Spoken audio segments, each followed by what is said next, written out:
What is going on, everyone? It is Tyler McKinney back here again, and I am so glad to be back. We are talking about the XFL today. If it's your first time here, hey, glad to have you. If you're a return viewer, thanks for coming back. Thanks for watching more videos, and if you haven't yet, please consider subscribing.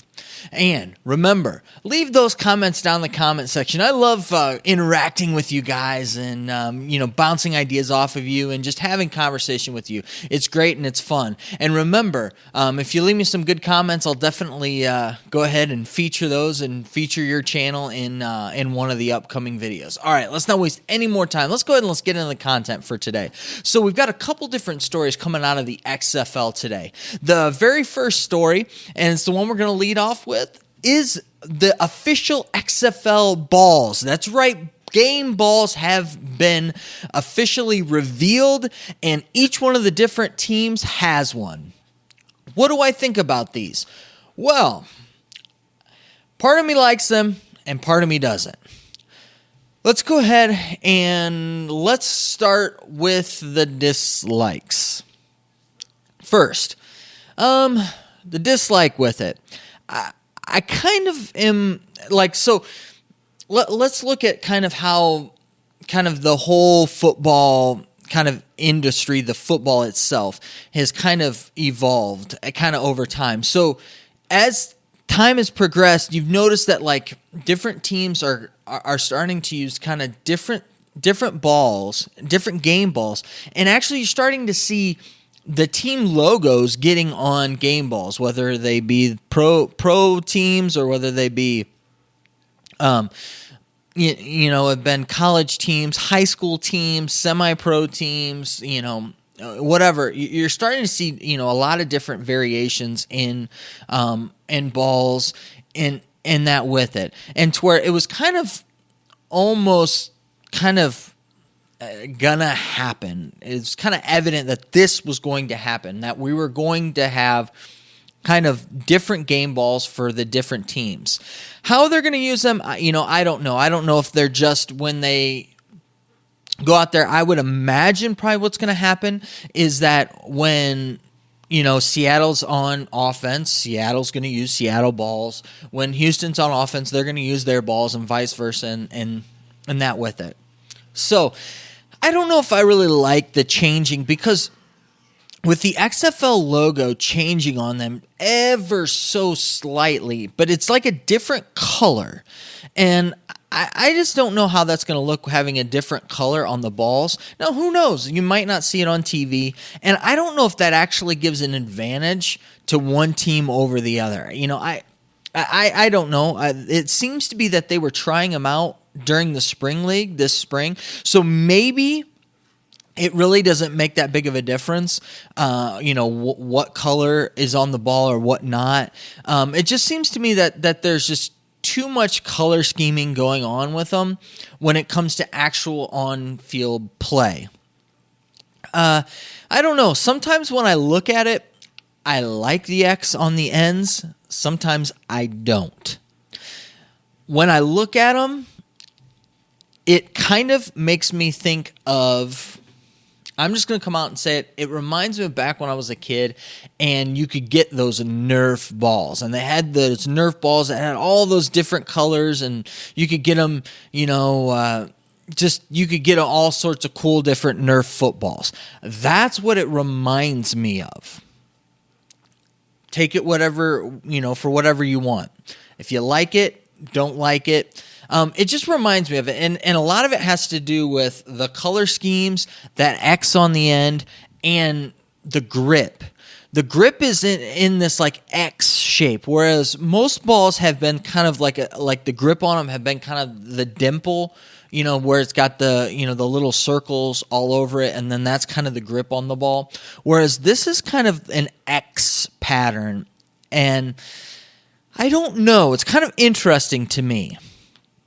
Part of me is curious how this whole X is going to translate, and I don't know if it's going to give any type of an advantage or disadvantage to the XFL ball over a normal ball, if they're actually really going to get that much better of a grip with this X. I will say, with it being an X and not a round shape, and it being a little bit harder edge, I would imagine that it will feel a little bit more grippier to the hand. What that will mean, if that'll give an advantage to the offense, whether it be the quarterback throwing the ball, whether it be a receiver or running back running with the ball, or even them catching the ball. I don't know with that. And I don't even know if that's anything that you would notice in a game, but it definitely gives it a different look, and it kind of gives it a little bit more of a, like I said, that Nerf type of a ball type of a look. And it actually almost too kind of reminds me of those like rubber footballs as well that they used to have back in the day, with those kind of raised grips and that, the kind of rubberized grip and that. So I don't know. It kind of looks a little chintzy from that aspect of it. It doesn't look like a quote-unquote real football. But what it does look like to me, though, is I do like the look. That's where the crux is for me. I like how they look. They look cool to me. I like that Nerf look. But it also kind of does look kind of fake and not really real. Meaning, if I'm spending $125 for an actual, authentic football, game ball, and getting one that looks like that. Now, who knows? Maybe you get your hands on it and it feels totally different, and you actually see it in person. But when I look at the pictures, it just, like I said, it looks fake. It looks almost rubbery. Don't get me wrong. I like the looks of them. I think that they're cool. I like the X's on the end. I think that they're cool. Whether or not they'll be a distraction on the field is something we'll see. Obviously, if they were a distraction in the spring league, they probably would have gotten rid of them and wouldn't have not done the ball with the X on the ends of them. But hey, they look cool. I think it's great. I think it's awesome. Now, let's go ahead and let's move on to our next story. And again, it just seems like this stuff will never go away. And so pretty much Matthew Stafford for the Detroit Lions, they're pretty much going to be shutting him down for the year. It seems to be he's got some back injuries, I guess some fractures in his back. Don't really know a whole lot much more than that. But really, they don't really have any more hopes for their season. Pretty much they're going to be finishing up the season and trying to build, for next season and trying to get things ready for that. So with them shutting him down, they're looking at for the quarterback position. Now, if you paid attention, Driscoll did not do himself any favors yesterday. He had 3 interceptions, didn't look great. So they're looking for opportunities at quarterback. And so that brings in Josh Johnson. It looks like Adam Schefter was, I guess, the guy to report it. Seems to be the one who reports a lot of things, but out of ESPN. But he was saying that pretty much that Detroit was looking into signing Josh Johnson, and because they needed another quarterback, and he's a guy that's already had experience in their system. He's been on their practice squad and was on their practice squad recently, and he was released back in September, which allowed him then to be picked up by the XFL. Well, the XFL is quote-unquote blocking him from signing with the NFL. Again, it's like this negative thing when it comes to the XFL and player signings and what the players are getting and what they're not getting. And as I look at this, it's kind of one of those things for me where I'm like, normally it would be one of those, well, he's already under contract so that he can't sign with this team or he can't sign with that team. Whereas it's like the XFL's blocking him from signing. He signed a contract. He needs to fulfill his commitment with it, and which is, going through the XFL throughout the rest of the year. And actually, I think it's probably going to be a better situation for him.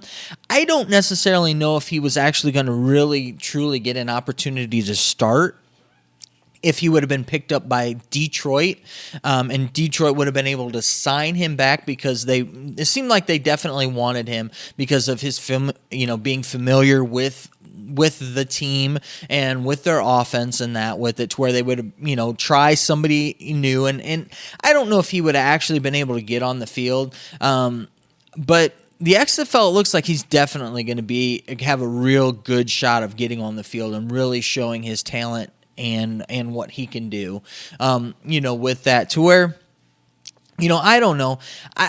I don't fault the XFL in this situation though. Losing talent to the NFL to really bolster your league is not really something that they can really afford right now. Granted, it looks good on paper for players that, you can just really, bounce right to the NFL, but what it does is it hurts your product. And the other thing is it doesn't make your guys committed to what they've signed up to do, meaning the guys always have one foot out the door. They're not fully committed to the team. They're pretty much just committed to themselves getting back into the NFL, and that's not necessarily what you want.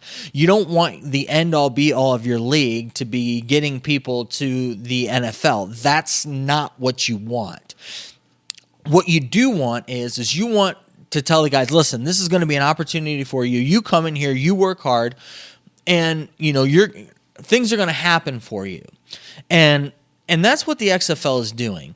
And really, he's only signed up through the end of May. Once May is over and done with, he can do what he wants to.